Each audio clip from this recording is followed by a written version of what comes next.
함께 보실 하나님 말씀은 신약성경 마태복음 18장입니다. 마태복음 18장 1절부터 14절까지 말씀만 함께 공독하겠습니다. 신약성경 마태복음 18장 1절부터 14절까지 말씀 함께 공독하겠습니다. 그때 제자들이 예수께 나와 이르되 천국에서는 누가 크니까? 예수께서 한 어린아이를 불러 그들 가운데 세우시고 이르시되 진실로 너희에게 이르노니 너희가 돌이켜 어린아이들과 같이 되지 아니하면 결단코 천국에 들어가지 못하니라. 그러므로 누구든지 이 어린아이와 같이 자기를 낮추는 사람이 천국에서 큰 자니라. 또 누구든지 내 이름으로 이런 어린아이 하나를 영접하면 곧 나를 영접함이니 누구든지 나를 믿는 이 작은 자 중 하나를 실족하게 하면 차라리 연자맷돌이 그 목에 달려서 깊은 바다에 빠뜨려지는 것이 나으니라.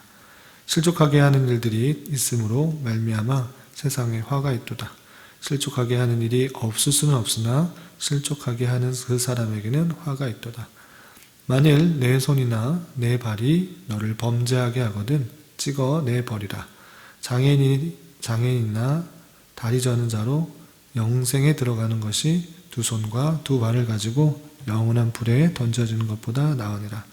만일 내 눈이 너를 범죄하게 하거든 빼어내버리라. 한 눈으로 영생으로 들어가게 가는 것이 두 눈을 가지고 지옥불에 던져지는 것보다 나으니라. 삼가 이 작은 자 중 하나도 없이 여기지 말라. 너에게 말하노니 그들의 천사들이 하늘에 계신 내 아버지의 얼굴을 항상 배옵느니라. 너희 생각에는 어떠하냐? 만일 어떤 사람이 양 100마리가 있는데 그 중에 하나가 길을 잃었으면 그 99마리를 산에 두고 가서 길 잃은 양을 찾지 않겠느냐? 진실로 너희에게 이르노니 만일 찾으면 길을 잃지 아니한 99마리보다 이것을 더 기뻐하리라. 이와 같이 이 작은 자 중에 하나라도 잃는 것은 하늘에 계신 너희 아버지의 뜻이 아니니라. 아멘. 이 시간에도 여기까지 나오신 여러분들 위해 하나님이 크신 은혜가 함께하기를 진심으로 기원합니다. 오늘 말씀 읽기 본문은 마태복음 18장입니다. 18장에서도 다양한 주제로 예수님께서 말씀하신 내용들이 나오는데 몇 가지 주제로 간추려 보면 1절에서부터 5절까지는 제자들의 질문에 답하는 내용인데 천국에서는 누가 큰 자인가? 라는 제자들의 질문에 예수님께서 어린아이가 같이 낮추는 자가 큰 자이다 라는 말씀을 해주시는 내용이 나오고요. 이어서 6절부터 10절까지는 실족에 대해서 말씀하고 계시는데 주를 믿는 작은 자 중 하나를 실족하게 하면 차라리 연자맷돌이 그 목에 달려 바다에 빠뜨려지는 것이 낫다라고 이렇게 강력하게 말씀하시면서 다른 사람들을 실족하지 않게 해라. 실족하지 않는 것, 실족하게 하는 일이 없을 수는 없지만 실족하게 하는 사람에게는 화가 있기 때문에 실족하지 않게 하기 위해서 애를 써라. 작은 자에게도 실족하지 않도록 잘 대우해라. 표현들이 있습니다. 그리고 11절부터 14절까지는 다시 찾은 한 마리 양을 그냥 있었던 99마리 양보다 훨씬 더 기뻐하기 때문에 작은 자 중에 하나를 찾는 것, 잃어버린 하나님의 그 양을 찾는 것, 하나님의 택하신 백성을 찾는 것이 어떤 것보다도 기쁜 일이다. 이렇게 표현하면서 작은 자 중에 하나라도 잃어버리는 것은 하나님의 뜻이 아니고 잃은 자를 한 사람이라도 찾는 것이 진정 하나님의 마음이다 라고 이렇게 표현하고 있는 모습들이 있습니다. 그리고 15절부터 20절까지는 만약에 형제 중에 교회 공동체 안에 범죄한 일이 발견되었을 때는 어떻게 처리해야 되는가 라는 그 절차가 있는데 오늘날도 이 말씀을 근거하여서 7위가 되는 그런 형태를 띠고 있습니다. 그럼 어떻게 해야 되는가? 범죄한 형제가 있을 때는 한 사람, 너와 그 사람만 상대하여서 권고하는 것입니다. 그것은 잘못했습니다. 이렇게 회개하십시오. 라고 그 잘못에서 개인이, 그 잘못을 안 사람만 조용하게 권고를 하게 되는 것입니다. 그럴 때 그 권고를 듣게 되면 감사한 것이고, 그렇게 듣지 않거든 한두 사람의 더 증인을 데리고 와서 두세 증인의 입으로 그 범죄를 확인하여서 회개하도록, 그렇게 범죄의 사실을 고할 수 있도록 그렇게 말을 하라고 합니다. 만약에 두세 사람이 와서, 그 증인이 와서 그렇게 말을 했는데도 그렇게 듣지 않거든 교회 전체 안에 이렇게 말을 해서 치를 하는 것입니다. 그래서 권증의 절차를 이렇게 개인 두세 사람의 증인, 그리고 교회 안에서 이렇게 범죄 사실들을 공고하고 알리고 그다음에 회개할 수 있는 절차를 이렇게 순차적으로 그렇게 하게 되는 것입니다. 그렇게 교회 안에서도 범죄 사실을 알리고 공고하였는데도 불구하고 자신의 죄를 인정하지 않고 고백하지 않고 회개하지 않는다 그러면 어떻게 해야 되는가? 했을 때는 이방인의 세리같이 여기라 이렇게 표현하고 있는 것입니다. 그래서 이런 절차, 개인 두세 사람의 증인, 교회 안에서 이렇게 범죄 사실들을 말하는 것을 통하여서 순차적으로 이렇게 말하는 절차를 통하여서 신중하게 그리고 정확하게 이렇게 권징의 정찰을 할 수가 있는 것이고, 그렇게 신중하고 공정하게 절차를 진행함으로 그 사람이 교회 안으로, 교회 공동체 안으로 다시 잘 적응할 수 있도록 그렇게 하는 것입니다. 그래서 이틀 전에도 마태복음 16장의 말씀을 통해서 살펴본 것 같이 18장 18절에 보면 진실로 너희에게 이르노니 무엇이든지 너희가 땅에서 매면 하늘에서도 매일 것이요 무엇이든지 땅에서 풀면 하늘에서도 풀리리라 라고 이렇게 말하는 마태복음 16장 18절에서 나왔던 그 열쇠권, 천국 열쇠권이 누구에게 주어졌는가 했을 때는 베드로 한 사람에게 주어졌다라기보다는 하나님의 그 회 안에 그 천국 열쇠가 주어진 것이고, 그 회 안에서 어떤 사람들의 잘잘못을 판단할 수 있는 권징의 도구가 주어진다라고 이해하시면 될 것입니다. 그리고 21절부터 35절까지는 베드로가 예수님께 묻는 것에 대한 답변인데, 베드로가 무엇을 물었느냐라고 했을 때는 만약 형제가 나한테 잘못을 했으면 얼마나 용서를 해야 됩니까? 라고 물으시자 예수님께서는 7번뿐만 아니라 7번씩 7번까지라도 용서해라 라고 이렇게 표현하고 있습니다. 7 또는 70번 이렇게 표현하는 것은 완전수라는 그런 의미에서의 7이 나오기 때문에 얼마든지 무조건적으로 형제의 잘못들을 용서하는 자세를 가져야 된다라고 이렇게 말씀해 주신 것입니다. 왜 이렇게 용서를 해줄 수 있는가라고 했을 때 주님께서는 이런 비유를 하십니다. 어떤 것인가 라고 했을 때 한 주인에게 1만 달란트 빚진 자가 있었는데 그 빚진 자를 다 그 빚을 탕감해 준 것만큼 그 사람 그 1만 달란트를 빚진 것을 탕감받은 자는 베나리온의 그 작은 값에 빚을 진 동료들을 용서해 주는 것이 마땅하다라고 이렇게 비유를 들어 설명한 것입니다.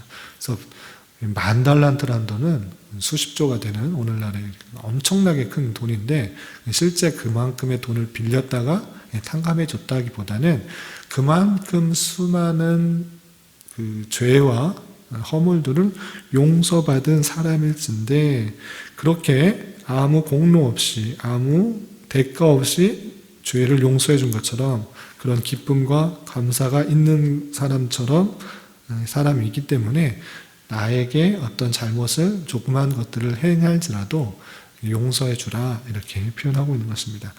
그만큼 우리가 받은 은혜가 얼마나 큰 은혜인지를 잘 생각해 볼 때 주변 사람들이 나에게 하는 작은 잘못들도 얼마든지 용서해 줄 수 있다.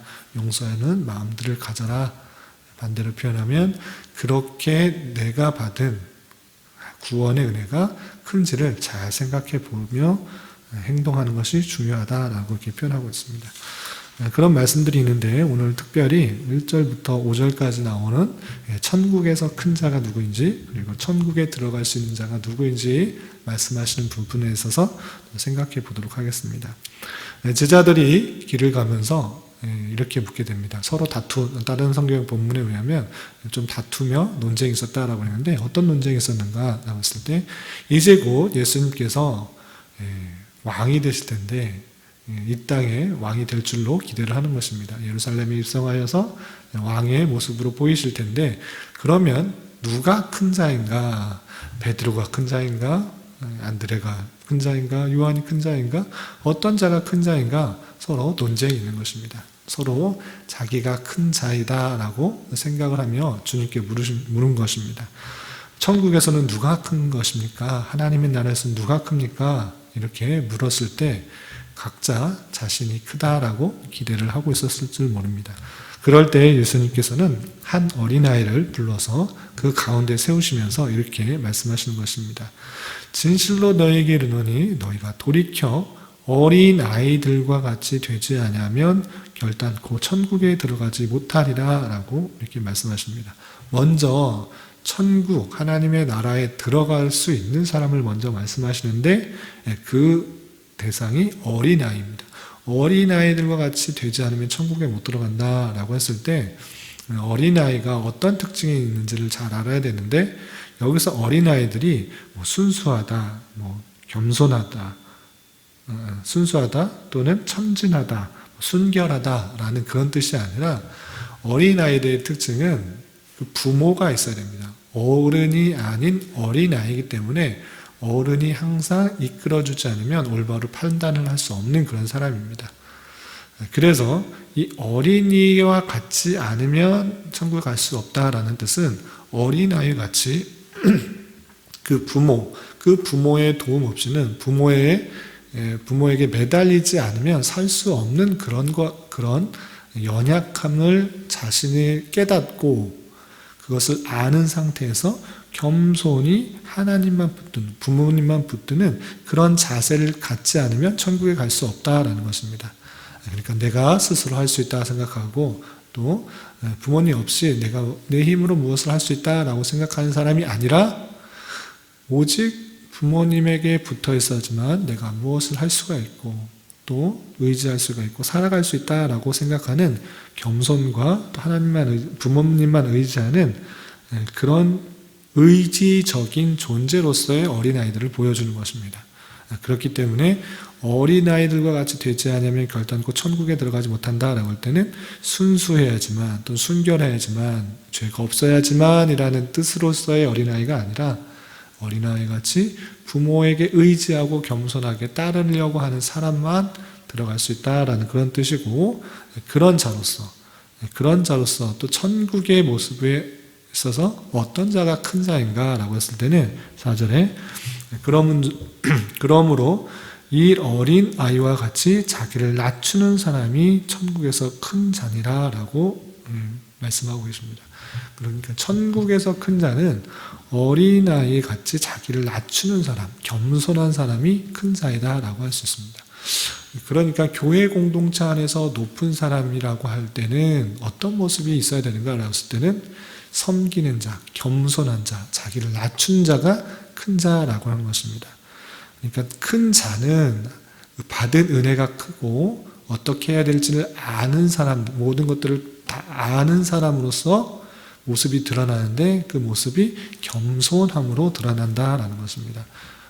그것은 우리가 좀 전에 살펴봤던 그 10,000달란트를 탕감받은 자의 그런 비유에서도 생각할 수 있듯이 내가 받은 은혜가 얼마나 크고 좋은 것인지를 알았을 때 그것을 깨닫지 못한 사람을 발견했을 때는 그것을 안타까워하는 마음으로 또는 긍휼히 여기는 마음으로 섬기면서 또는 대우해 주시면서 작은 소자를 잘 대해 줌으로써 실족하지 않고 올바른 길로 인도해 주려는 그런 마음이 있는 것입니다. 더 풍성한 은혜를 받았기 때문에 그 풍성한 은혜를 베풀려고 하는 것이지, 내 받은 은혜를 누리려고 하고 더 인정받으려고 하고 대우받으려고 하고 사랑받으려고 하는 그런 모습으로 있는 것이 아니라, 이렇게 부족한 자를 은혜로 구원하게 하신 것을 감사하는 마음으로 그렇지 못한 자를 섬기고 대우하고 실족하지 않도록 올바른 길로 인도해주는 그런 자세가 있는 것이다 라고 표현하고 있는 것입니다. 그러한 자가 큰 자이다. 하나님의 은혜를 크게 받은 자, 그것을 깨달은 자, 그 사람이 큰 자이고, 그런 사람의 모습은 당연하게 겸손의 모습으로, 자기를 낮추는 모습으로 드러난다라고 할 수 있는 것입니다. 이런 말씀을 대하면서 우리가 이 공동체 안에서, 우리 안에 있는 공동체 안에서 어떤 자의 모습으로 있는지를 되돌아봐야 될 것입니다. 좀 더 대우받고 인정받고 사랑받고 싶으려는 그런 마음들이 있다고 하면, 아직도 하나님의 베푸신 그 사랑의 크기가, 그 은혜의 크기가 얼마나 깊은지를 잘 깨닫지 못한 사람일 수도 있습니다. 우리가 더욱더 하나님의 말씀을 배우고 또 하나님에 대해서 은혜를 깨달은 자로서 느껴야 되는 당연한 자세는, 이렇게 못난 자가, 이렇게 못난 내 자신이 하나님의 크신 은혜로 구원을 받았다라는 그 사실들을 가지고 그것을 잘 깨닫지 못하는, 자신이 더 의로워 보이려고 하고 자신이 더 드러나려고 하는 그런 사람들을 긍휼히 여기고 또 불쌍히 여기고 안타까워하는 마음으로 더 하나님의 은혜에 참여할 수 있도록 섬기고, 또 자기를 낮추어서 그를 섬기고 올바른 길로 인도할 수 있도록 해야 되는 것입니다. 그것이 마땅한 자세이지, 내가 더 많이 신앙생활을 했고 더 많이 하나님의 은혜를 깨달았다고 생각하면서 더 대우받고 인정받고 또 존경을 받으려는 그런 자세들은 오히려 믿음이 연약한 자들에게 시험을 주는 것이고 실족하게 하는 것일 수 있다는 사실들을 잘 깨달아 하나님의 풍성한 은혜를 받은 자로서 이웃과 또 작은 자, 소자, 또 어린 아이와 같은 그런 사람들을 잘 섬기고 대우할 수 있는 그런 삶이 되어야 될 것입니다. 이런 삶을 한평생 살아갈 수 있는 저와 여러분이 되시기를 주님의 이름으로 부탁을 드리겠습니다. 기도하겠습니다.